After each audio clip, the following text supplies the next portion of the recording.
against the Purple Sharks. My name is Jermaine Agesa. John Vian and Simbe here with me as we get ready to delve into this particular game. Well, of course, it's going to be one of those games that you feel that for Vipers, it's a must-win. But equally so, it is for Wakiso Giants.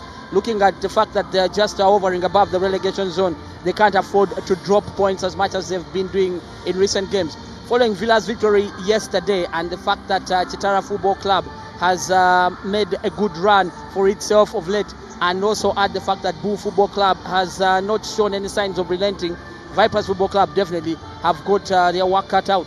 Well, John Ayala Luyinda finds himself stretched to the zenith with his squad and is forced to play Captain Hassan Senyonjo in the right back position, as well as shifting a few pieces here and there. Beka Lukoya gets to start tonight, as up front it will fall on the shoulders of a certain Sharif Chimboa to look for goals. Yeah, of course, the fact is that there's so many injuries that have affected Wakiso Giants, but you still think that the quality in there, Hassan Senyonjo is a versatile player, and Zawa and Senkungu is going to be a new partnership that is seeing him back is a breath of fresh air for the Vipers, fraternity. Mandela also back in that lineup, Richard Matova at left back, and you feel that with Sentamu, Atambala and Okelo in that midfield, that's definitely a formidable team.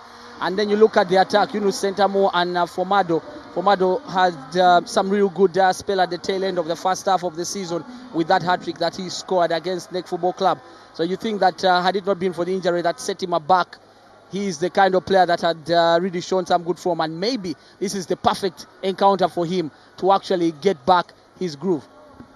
Well, Vipers have been under the pressure of recent from the fans, demanding better results, as a string of draws has become quite synonymous to the team. If ever there's a time to break that jinx, it would probably be now. Yeah, definitely. You think that drawing against Gaddafi and drawing against Bright Stars, those are games that I would imagine that from many of the fraternity of Vipers expect their team to win, with all due respect.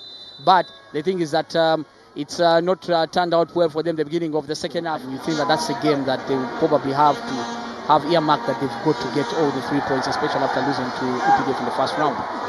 Ball in, header on target, but goalkeeper steady enough to lay hold on the ball and keep it within his firm grasp here. Lubega, so far, not putting a foot wrong. Well, I think that that was very good save, but you also thought that maybe Formado should have done a little better, because he was clearly not marked. That Wakiso Giants defense were clearly ball watching. They did not try to go out there and head that ball out, which made it easy for Formado to get that contact on the ball, and that should be a warning to Wakiso Giants, because if they do not step up in the way they handle the aerial balls, then they're going to concede. Chance here, easy slicing, and Vipers Sports Club putting full utilization of the word team, just managed to set themselves up here and take the lead. His teammate in a good position and squaring the ball, but again, the Wakiso Giants defense are looking very, very poor there. Just 15 minutes. That's exactly what the doctor ordered. They'll venture forward while they still have the momentum, looking to capitalize here. But this time, Wakiso Giants. And he just plays the ball out into touch. Wakiso Giants, I don't know where they'll get the inspiration from to try to start really playing some football with intent and purpose. But it's just not looking good for them. Foul here on Formado. It's a free kick.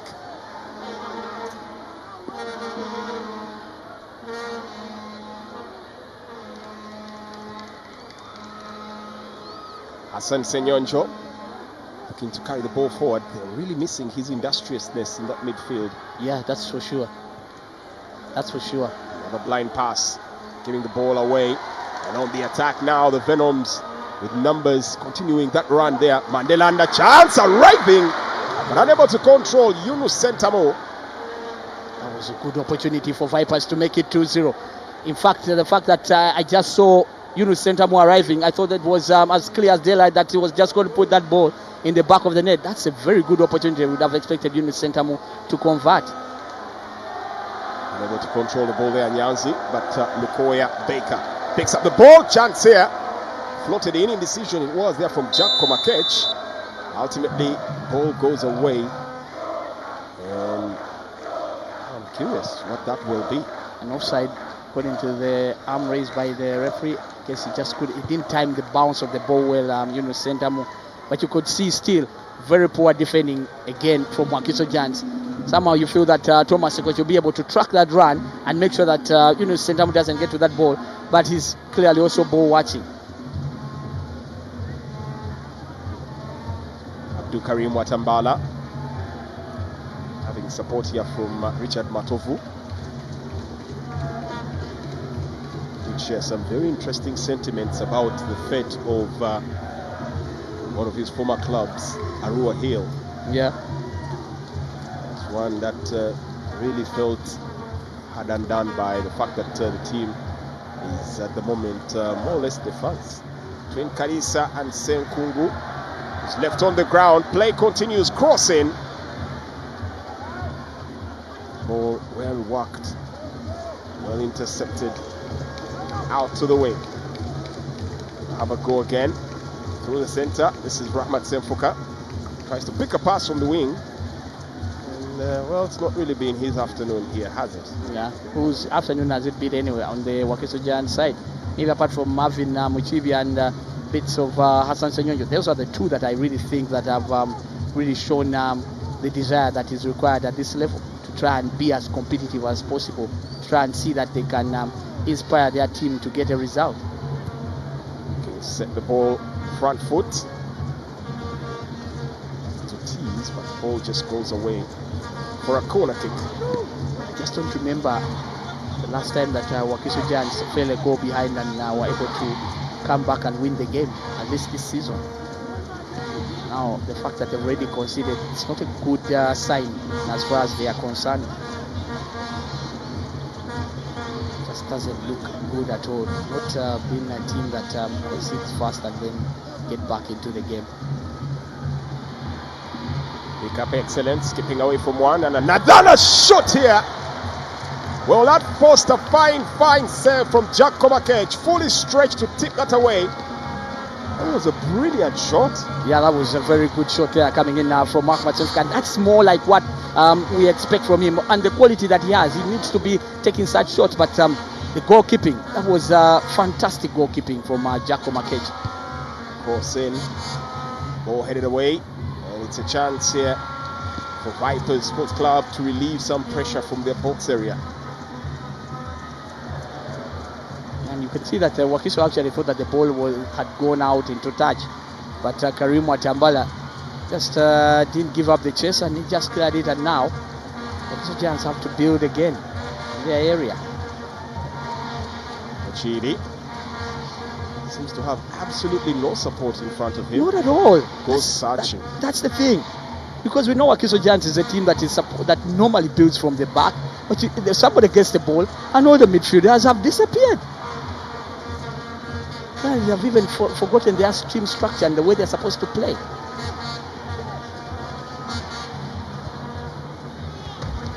Shot from distance.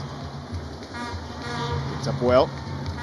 Squared forward. Now skipping away from the challenge here, Milton Karisa. He has options. Looks to square the ball. An onslaught. And Alan Okello will double the tally. It was just too much. Way too much in terms of firepower up front, and that defense was again caught cold, all over themselves. And of course you think that there should be numbers in that penalty area to try and get to the ball, but then they are allowing the captain to drift in, and now this is a good build up in here. Hilary Mukundane seems intent on denying them possession. Forced to play backwards again, Wakiso Giants. All the way back to the goalkeeper. The referee picks his time and calls it a break here for the first 45 minutes. That's very good so news. It begins. Yeah, that's very, very good news, Kushna, of course, and Gladys. Those are two very, very good players, and kudos to them for really representing the flag that well. The long ball comes in. Damage done. It was inevitable that he would get his name on the score sheet. And he goes to the mind celebration here. Salem Mohammed Ekbad. That opportunity and just put the ball in the back of the net. Just look at the marking. very, very poor from Wakiso Giants, making it very easy for Ekbad. And I must say that that is a poacher's finish. A player, a striker who gets into the right position, just waiting to seize his moment, and he does exactly that. That's good play from Ekbad. 4-0. Salem Ekabad Mohammed putting the exclamation point on the game with goal number 4. After earlier on, we did see Milton Karisa